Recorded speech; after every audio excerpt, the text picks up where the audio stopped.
Welcome to Scoreboard, the podcast that explores how athletes, both current and retired, define success beyond the game. Each episode dives into the mindset, financial decisions, and career choices that shape their personal scoreboard, whether they're still in the arena or transitioning to life after sport. From victories to challenges, we reveal how athletes take charge of their own paths and decide what truly matters on their scoreboard of life. I'm your host, Chris Titley, and welcome to Scoreboard. Hi, it's Chris Titley here, and today's episode of Scoreboard, the podcast, I'm joined by James Begley, CEO and founder of Launched Group, an integrated sports and entertainment agency and former AFL player. Of course, James, welcome. Thanks, Chris. It's an absolute pleasure to join you. I'm excited. Now, we've had an epic morning of sport with Rory McIlroy. We've had a gather round in Adelaide from where you're from. How was your weekend, mate, with the gather round? Look, very hectic. I have to say, we in Adelaide turn it on, and the whole CBD and Greater Adelaide area absolutely activates. So I went to 20 lunches, and we had plenty of drinking and plenty of socialising. So I did describe it to the team this morning that Adelaide this morning was a little bit like the day after a house party, and you're cleaning up the half-drunk bottles of beer and the ashtray, cleaning out the ashtray, and everyone's feeling a bit sore and sorry for themselves. Mate, I was chatting to my neighbour yesterday about how you'd plan it coming from Bris, whether you'd go to the game on Friday night, then you go to a game in the wineries on Saturday, but whether you'd stay in the wineries and do a tour Sunday and skip the Sunday night game. Lots of different ways you can play it. How do you reckon, or how did you play it? Look, we through work, we were actually activating a lot of it. So we were sort of CBD bound.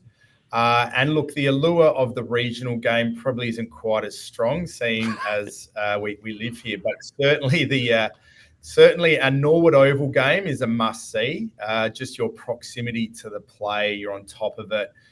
It's just something you're never going to experience again. And then obviously the Barossa, the state government and the AFL have put in a huge amount of money to get the Barossa arena up and running, and it did look pretty spectacular. So I would have definitely loved to have got out there and had a glass of Shiraz and watched the game. Mate, before we get on to Launch Group, I want to talk about your love of sport and particularly AFL. And obviously that translated into playing 60-odd games in the AFL. But where did that love of sport come from early on? I'm not sure where the love of sport came from, to be honest. I certainly come from a family of academics, teachers, scientists, generally people that have got degrees. And so I'm certainly a black sheep in that I never really went to university. But I have very, very vivid memories early on in my life, maybe 4 or 5, of just loving to run, loving to play cricket, loving to play tennis. And so I think it's one of those innate, definite kind of genetic things for whatever reason that was in play for me really early on. So you mentioned running, you mentioned cricket, you mentioned tennis, but you didn't mention footy. When did footy come about? I was a late bloomer. Look, I hate to say it, footy was never a passion point of mine. I never played football until high school, mainly because Norwood Primary never had a football team, and so I didn't play, and only came across football when I was about 14 and played mainly because of peer pressure. I had a bunch of mates who played, and I wanted to be involved. And I think what I did love early on was the physical nature of football, AFL. And AFL, more than any other sport at that point in time, had a very clear pathway. State teams, you had, your under 18 competition, you had the draft. And so the other sports, probably there was no real clear pathway at that point. It was either play for Australia, maybe Sheffield Shield.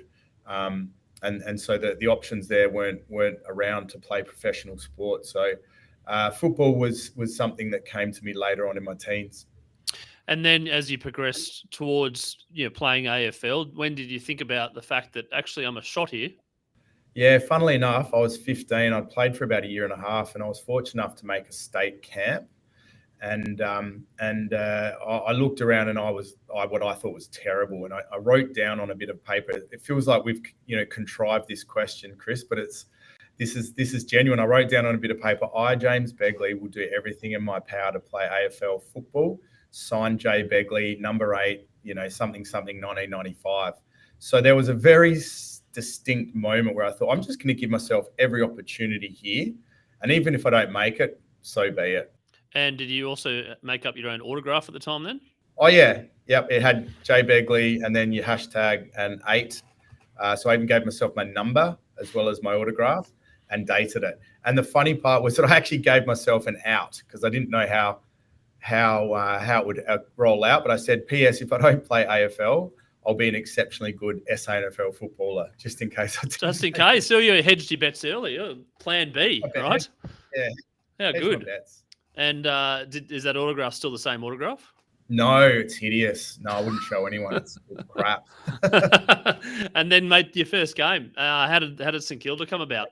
St Kilda got drafted, and as an 18-year-old, my first game was probably a style of footy that not many of the youngsters would even consider now. It was Waverley. And so for all those younger people out there, Waverley was like, they used to call it Arctic Park. It was this big, cold stadium, probably built in the 50s or 60s. And, it was horrible. And we played North Melbourne. And I'll never forget running past Wayne Carey thinking that this guy was like some sort of, he was cut from the cloth of Zeus. He was huge and imposing, and we got beaten. But always nice to get the first one under the belt.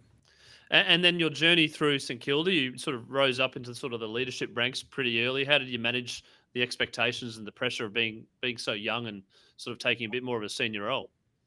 Well, look, my time, I probably learned a lot about myself at St Kilda, and it was a pretty patchy time in the end. Like we had a really great cohort of young draftees, of which I was a part of.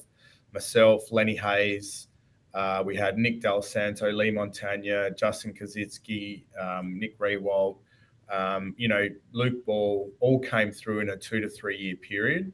And the club went through a massive rebuilding phase. So there was a lot of leadership and onus put on the younger guys, which was a blessing and a curse. I think looking back on it, I think if you're a really robust club, you don't ever get to that point in terms of the way you manage a list. And I think there probably was a bit too much pressure on everyone at a young stage. But then on the flip side, it gives you opportunity. And, I certainly went through 3 senior coaches in 4 years. So that's not an ideal scenario.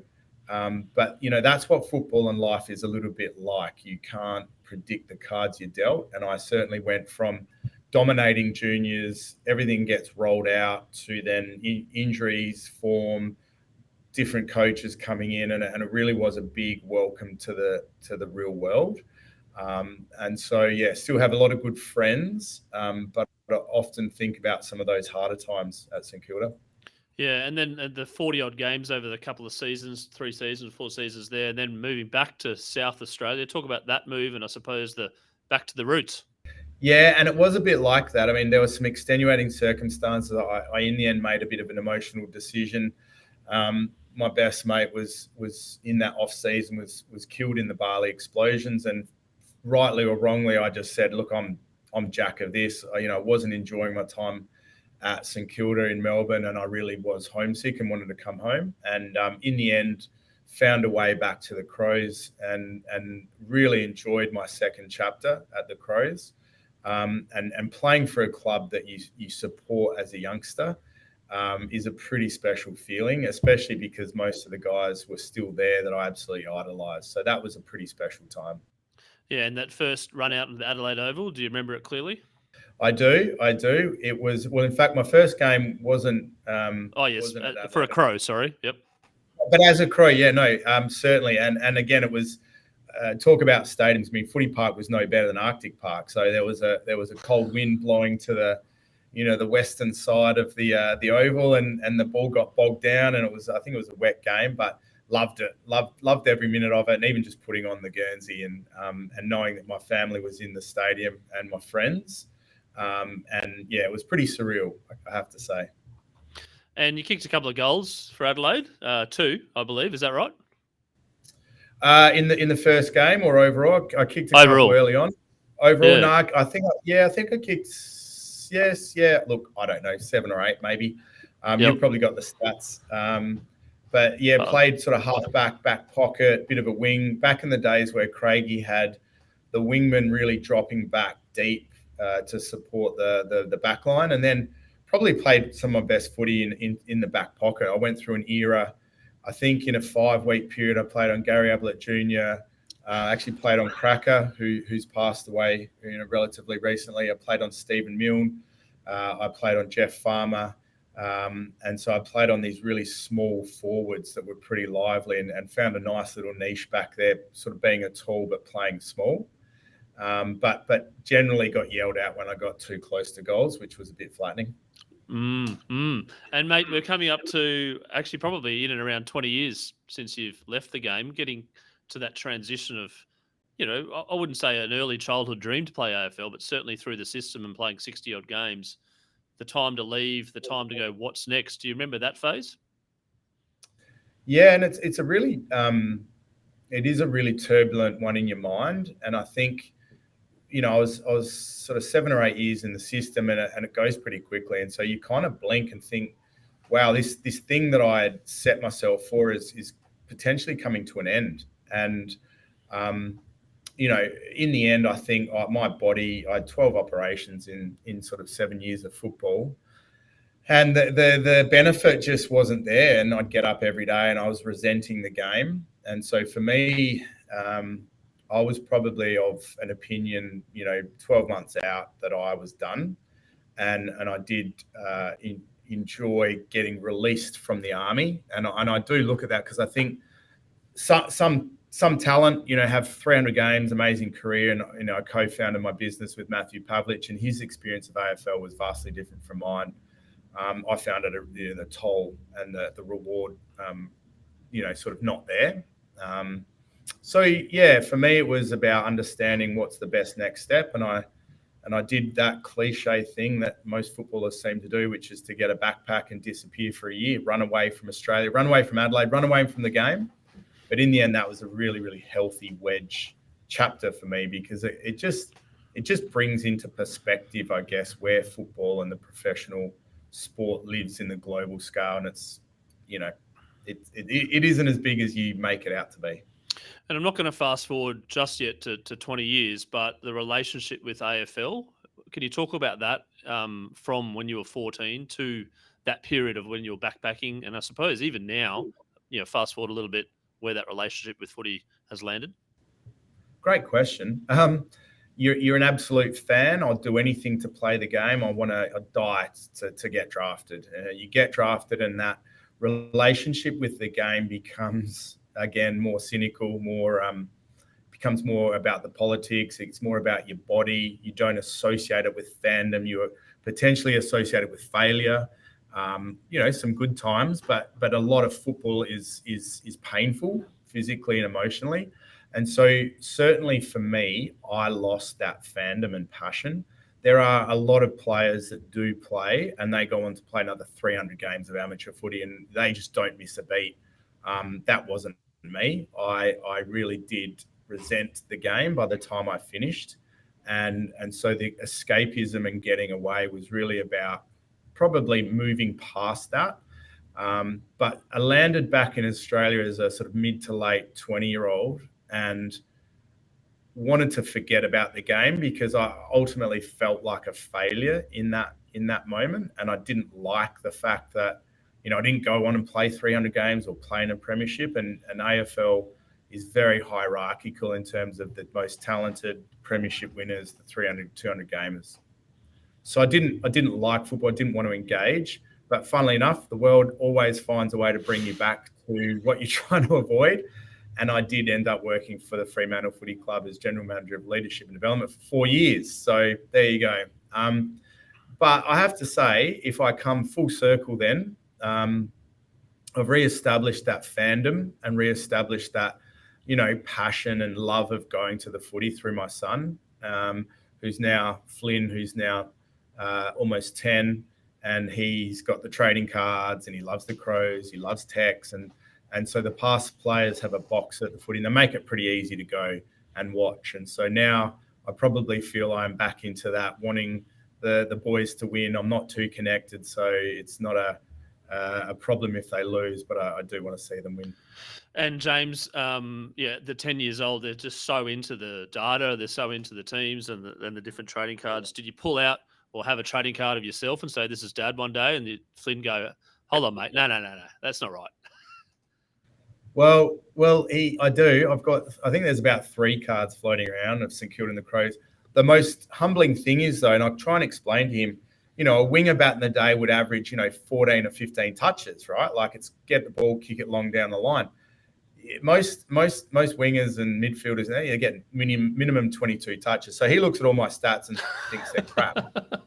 I keep saying it's more of a high disposal game now. Did you also say that back at our day, there's a player that kicked 1,000 goals? Yeah, and he loves all that. You're dead right. They just hang on the stats and even the fantasy points now, and there is certainly a new way in which the kids follow the game. And Auskick's done it so well in terms of the development and grassroots. A full credit to the AFL in terms of investing in that grassroots, because participation rates, even here in Brisbane, I mean, this is prior to the Lions winning, is sort of gone up enormously, and outside of the Victorian states, I'd imagine also the same in SA. But your love for football, you did mention about Matthew Pavlich, the business you're in together. How did that begin, and how did that relationship with Matthew Pavlich unfold? I've actually known Pav since I was about 13 or 14, simply through some of the state representative sides here in South Australia, and he's an Adelaide boy. And, look, we probably remain mates, but the sort of embedded our relationship when I was working at Fremantle. And, I had a bit of an idea many moons ago about sort of creating a marketplace. And, at the time marketplaces were hot, Uber was popping up, and Airbnb and Airtasker. And so I thought, well, what if we use sort of similar marketplace forces to open up this world of, commercial opportunity for football talent, and Pickstar was born. And so I went to Pav and said, look, I don't really have any cash. I don't really have a product yet, but I need some credibility. And at that time, he was president of the AFL Players Association. He was Fremantle captain, and he was well on the way to being a Hall of Famer. So I thought, well, I need him. If he's interested in the idea, then let's cut him in and let's find a way to work together.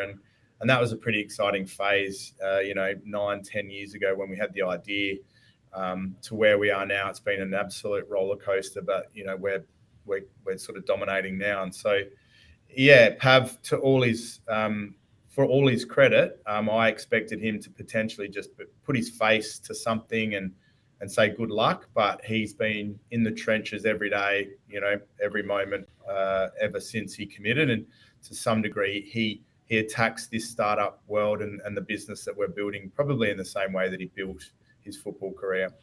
And 10 years ago, there wasn't the word startup probably wasn't overly prominent in Australia. The VC funds were certainly established, but not well established, and the funding wasn't as easy back then. Can you talk about that era? We had no AI, we had no cloud, we just sort of had a little bit of social media, I suppose, but not as much as we do nowadays. We'd been building the company for about 18 months and getting some good revenue traction, but like most startups, you're burning capital, and I'd got to a point where I had 60 grand on a couple of credit cards, and rang Pav and I said, look, we're a bit stuck. We need to get some money to fund the growth of the business.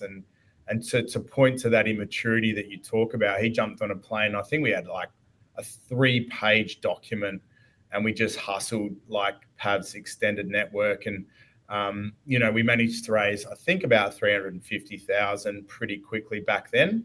I don't think that we would make that happen in this day and age now, in terms of the way that VCs and angel investors look and what they need from a documentation standpoint.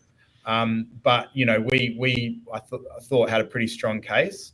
And the startup scene was in its formation. It wasn't really a thing. You're an outlier in Adelaide if you were doing it. Definitely, there was a bit more happening in the eastern states.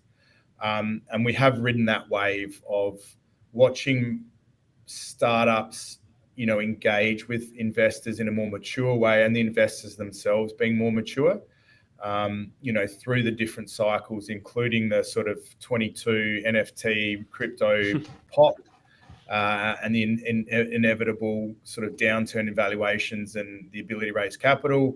On top of that, you came through COVID. So, we've had a pretty tumultuous time, in terms of the business, and probably safe to say every time we've come through a life and death situation, we've come out, probably a bit stronger. And James, we're on a sporting podcast called Scoreboard. Can you want to talk about the business and how intertwined it is with the sporting ecosystem here in Australia? Yeah, look, at the moment there's two main businesses in our portfolio. Launched has been established as an overarching company that's going to kind of hold the future vision and narrative, but Launch houses a company called Pickstar, which is where Pav and I started. We also have a company called W Sports and Media, which we acquired about 18 months ago.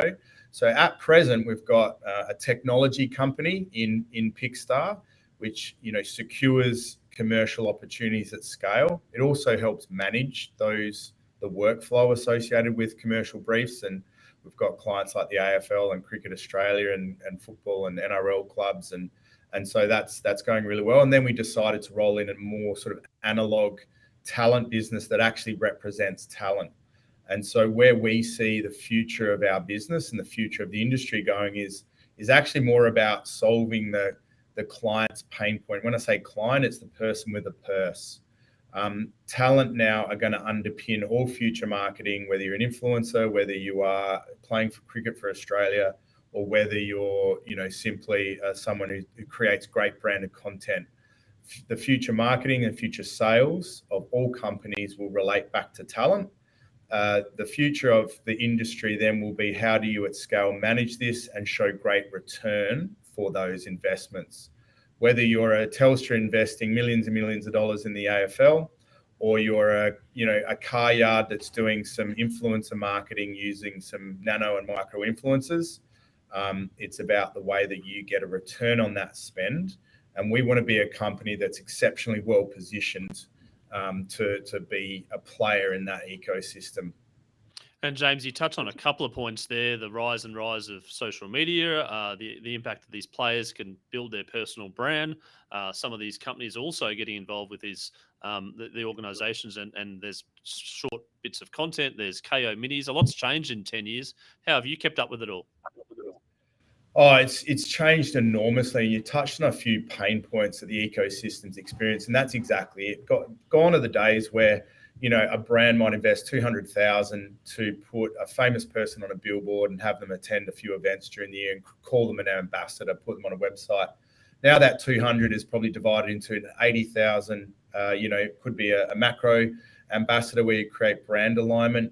You've then maybe got 100,000 for some type of content distribution. And then you've got the balance of that, which could go into literally just creating some events. And so all of that means administration.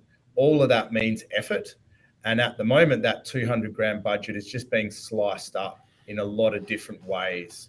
And that's just one thing that we're seeing. We're also seeing the rise of talent as themselves, as distribution channels. And so you're seeing influencers now become business owners, and rather than get paid for a comment, they'd rather create a skincare brand, and they will use their own distribution channels to not only distribute that skincare brand, but sell it, e-commerce.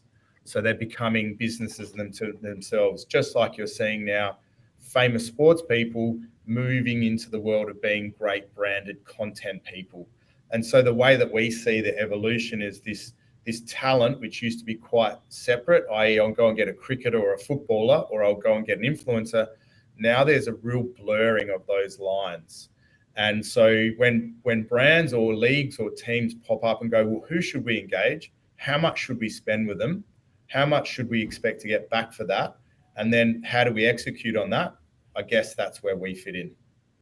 And James, the role of a professional sports person, an athlete, or some talent you talk of now, the ability for them to do deals and to do content takes them away from potentially having a net session, etc. Has the persona of a professional athlete changed and is changing in terms of, whilst they're at their peak, they obviously need to be peak training and peak, I suppose, traveling and doing all these things for their sport, but also there's some brands that go, actually, we want you while you peak. Yeah. That tension, I think, was more prevalent, 5 or 6 years ago. But what we're finding is that the leagues and teams and the actual industries themselves have on-sold those style of activations themselves. So you see Channel 7 coming into the rooms, you see, Fox creating bespoke content, slapstick content with current day players. And so I think there's a more relaxed sense now, and that role of me as a creator, me as a marketer, and me as a sports person is actually a little bit more accepted at league level. So I think it's a bit easier now for the guys to kind of play that role. Having said that, on the scale of branded content and interesting content, generally speaking, sports people are pretty piss poor compared to the ones who do it for a living. And so when brands are weighing up what is more useful, do I just want genuinely great content, or do I want content from someone who has a big brand and a big following, knowing that the content may be a little bit more beige and vanilla because it's not their core craft? It's a trade-off sometimes that they do need to make. Where you get a Bailey Smith or, the person who is colourful and, Danger for Geelong, colourful and opinionated and their, charisma comes through on their content, then that's the perfect storm. But at present, there's not that many of them around. No, that's a good point. I remember back in the day, the early Lions, Jason Ackermanis was a similar sort of type of character. Again, and even now to a point where these players have signature moves and they have, Charlie Cameron and his, things and whatnot, and Logan Morris and McDonald's, lots of different activations per se. I'm interested to know as well from a mental health point of view, how the game has shifted as an athlete now, and from your and Pav's point of view, what you're doing in regards to helping athletes through some tough times. Yeah, it's a huge point. And in a weird way, I don't know whether mental health is worse or whether it's just more prevalent or more spoken about.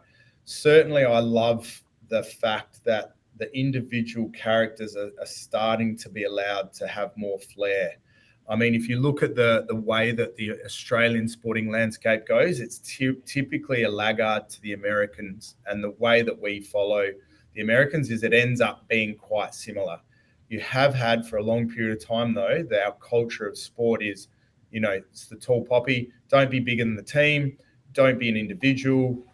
Don't do anything that's going to put undue pressure on you. I think that's changing. You look at Craig McRae and the way that he coaches, or you look at like Luke Beveridge and what he encourages in terms of being yourself. Like, there is much more self-expression now, and guys are far less cut down for being themselves. I guess the problem is those that then do that do then command more criticism and the online vitriol that's sent their way. And I certainly think that the mental health of a young talent is more precarious now than it's ever been, because there is that pervasive nature of social media.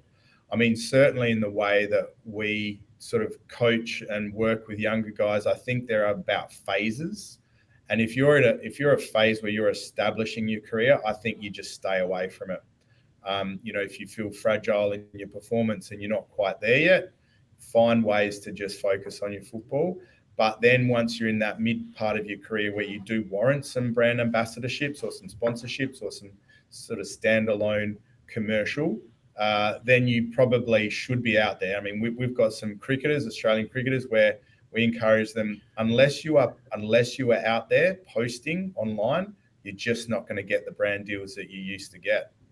Yeah, wow. So, no perfect answer with the mental health and well-being. I think, there's a lot of extreme commentary one way or another about it.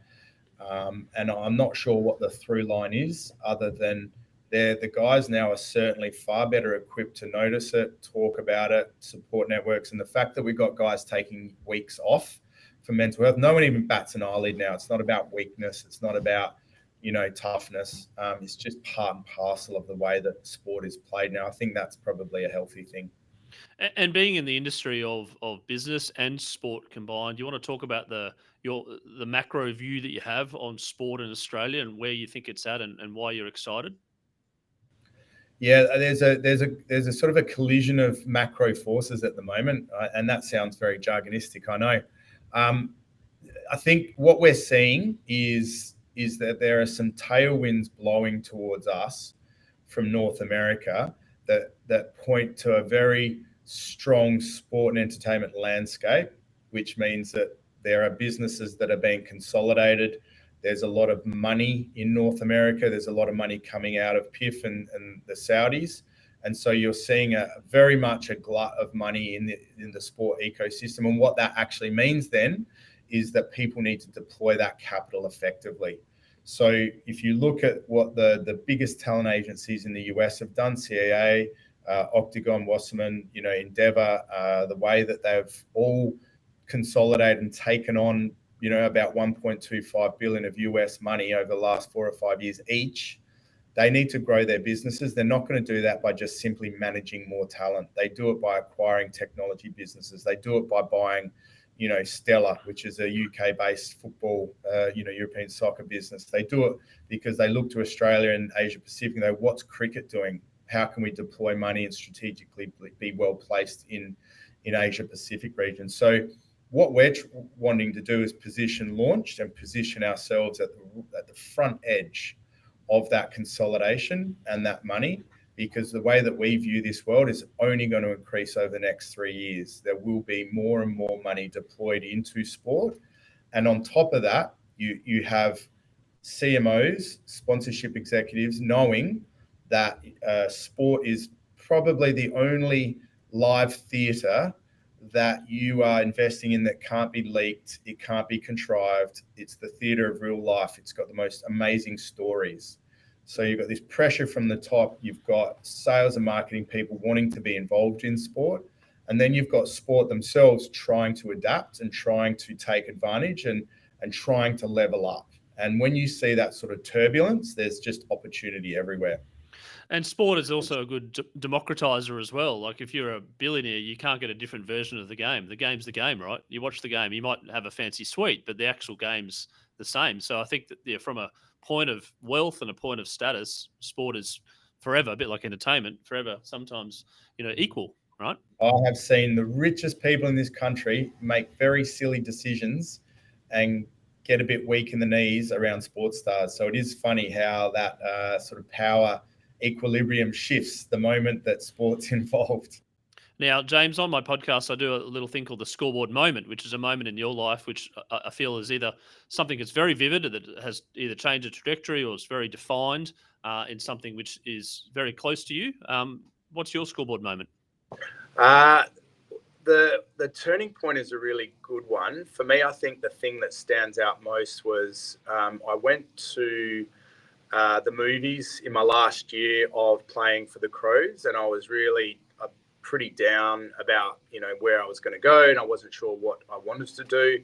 And the turning point really was that I saw this incredible movie that's about Che Guevara and his journey through South America on a way to becoming a revolutionary. But the thing that stood out was just this terrain, this South American landscape, the culture, the people. And I'll never forget, it was the middle of July, and the next day I woke up and I sold my car. Even though I was still a listed player, I sold my car and I committed to myself that I was done. I was backpacking.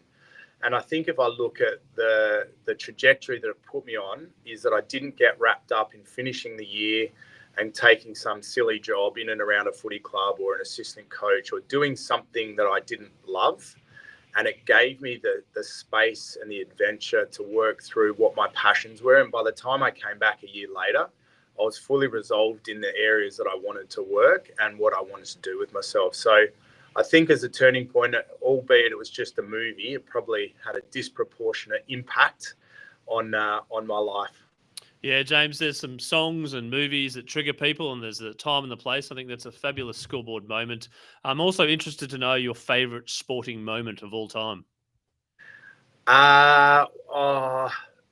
There's a moment where Cadell Evans it was one of the sort of preeminent stages leading to the time trial where he had a moment, and I can't remember whether it was Mont Ventoux or one of the big mountains, and he had to claw back some time, and the rest of the pack wasn't moving. And Cadell Evans basically drove the peloton up this hill on his shoulder and minimised his time deficit to Schleck. And watching it, it still gives me goosebumps. And to be that far down in the Tour de France in terms of like weeks down, the pressure on you, you're hurting.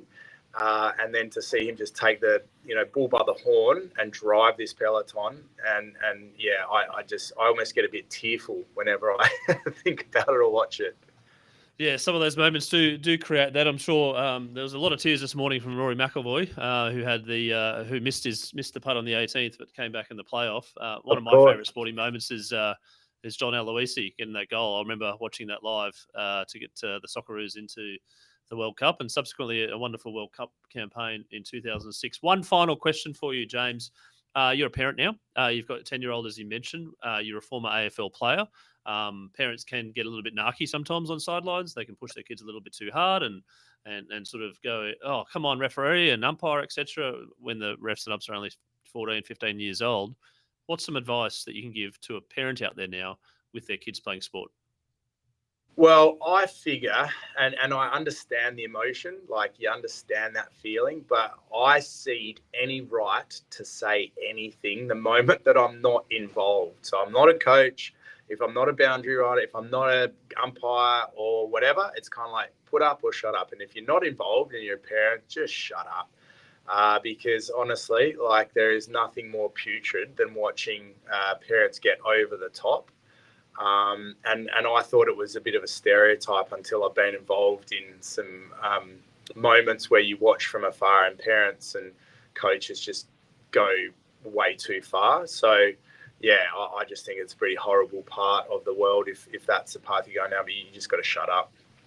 And I agree 100%. And from your son's point of view about advice around playing sport and potentially to specialise or not to specialise, coming from a case of an example where you didn't even have AFL in the agenda till you're 14. Well, if I'm really selfish, I'd be happy if he never played sport as a profession because it's such a tumultuous, heartache of a thing. And as a parent, I guess it's even worse because you're not in control. And look, I'm living that at the moment. My boy turned around. He's obsessed with soccer. So he's playing soccer this year. He's not playing footy. Plays cricket, does little outs. Like, for me, just go as far and as wide and play as much stuff. Maybe start to worry about it, when you're 14, 15 maybe. But, like, the pressure of elite sport and professional sport is so intense. Why start too early? Like, you're going to encounter it. Don't put that pressure on early. Just let them play. James Begley, thank you so much for being on Scoreboard, the podcast today, to tell your story as a professional AFL player, but also that moment where you said, right, this is going a little bit downhill. What do I do? Taking a year off, reset the button, and congratulations on your success thus far with you and Pav and the business over the last 10 years. I wish you all the best and continue to look forward to showcasing your progress and looking forward to catching up. Thanks, Chris. Loved it. Good luck.